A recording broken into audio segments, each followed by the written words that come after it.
Yo, what's up, everybody? Happy Friday. Can I get a wagwan in the chat? Wagwan. Now, bad news for you. I can't tell you, or I can't show you what I want to show you because I'm on my way to MC a wedding. Tonight, I serve the bride, okay? But that doesn't mean that I can't tell you what I want to tell you with what's going on with Biddy. Are you going to go, bro? Okay. So I'm going to tell you what I'm going to tell you here. And if you're not in the Discord, make sure you join the link in the description, which is free, by the way. So shame on you for not being in the Discord. But if you get lost, make sure that you join because somebody, I'm sure, will help draw it out for me because I can't draw it out for you guys right now, but I'm sure somebody will. All right. Bitcoin right now, 62.3K-ish, okay? We're at an SFP level. Now, in the Nexus, shouts out to the Nexus. We've been longing all week. Go on Twitter. My link's in the description for that too. Okay, I'm done shilling links, I swear. But I had all my trades for this week on my Twitter, so go check that out if you want to see it. Now we're at an SFP level, okay? Just to the left of where we are, we have kind of a diagonal like price action that brought us down into this range.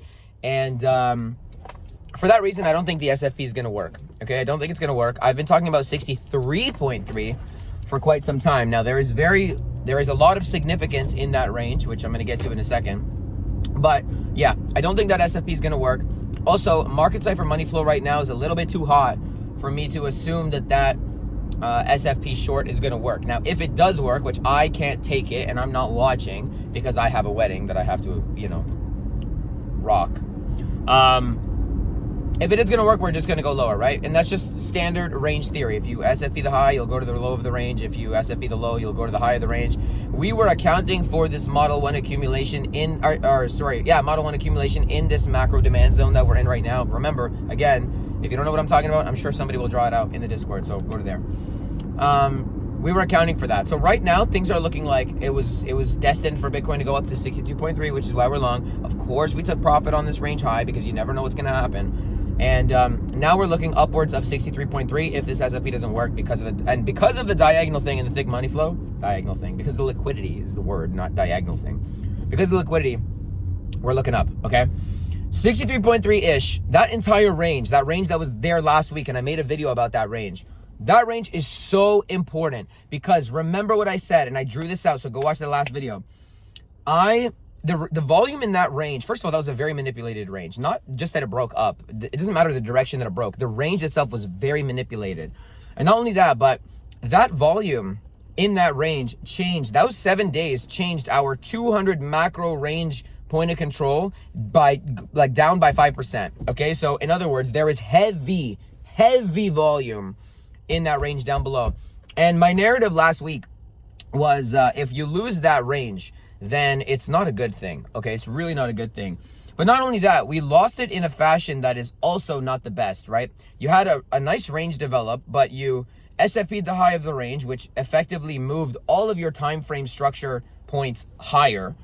And every time frame virtually flipped bearish after we broke down from that range. And that range was a PO3. And we blew through that range. I was tweeting, don't even think about longing before 62.3. Now we're back there, or 63.3, or whatever it was. Now we're back there, okay? So I think that this is very much so going to indicate whether or not Uptober, which is a disgusting term, please don't ever use it, whether or not Uptober is going to happen or not. We need to get above this range for Bitcoin to go higher. If it does go higher, yes, I could see it taking the high that it previously took at 66K or whatever it was. I think it was 66.3 was where I swing shorted, and I let you guys know that I was swing short. I think that we could make it back up there if we pass basically this volume here. Right now, my long targets are around 63.3, and the reason why is because we have our I think it was our down volume or our up volume, one of the two, point of control in that area.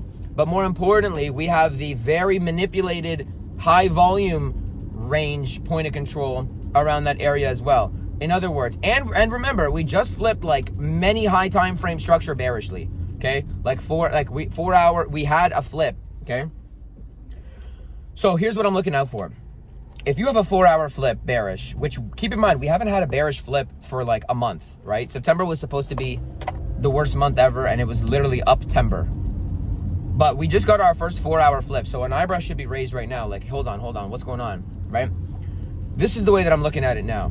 In order for us to continue higher, we obviously need to continue our bullish market structure and everything's internal, right? We're in a range within a range within a range within a range. So it's not easy to do, but I would suggest following your 10 to 15 minute market structure right now, because if you get a 10 to 15 minute flip going up to that, remember, we have a bunch of liquidity right now to the left of us, and I don't think that this SFE is going to work. We have thick money flow on Market Cipher. Shout out to Market Cipher.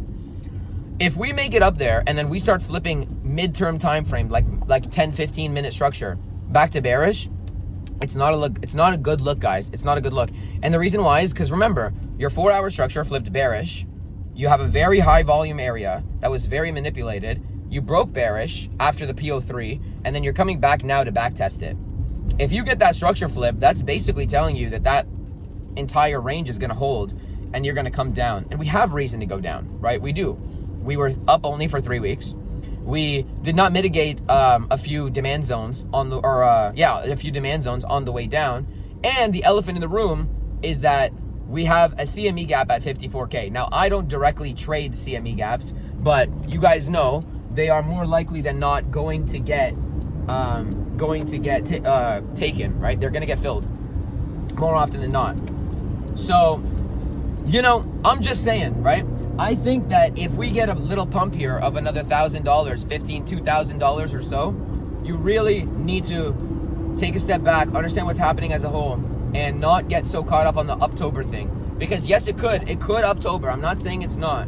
I'm simply saying if we get a structure flip, it's probably not going to be the October that everybody thinks it will be. And if it doesn't be the October everyone thinks it will be, I mean, it kind of makes sense because September was not the like massive massacre that it was supposed to be, you know? So what if it was Uptember and then Downtober, you know? Anyway, that's basically what I'm looking out for on Bitcoin right now. I'm long and strong. I did swing short, but I accidentally closed my swing short, so, which was fine because I closed it at the bottom. But, you know, that's what I'm looking out for right now.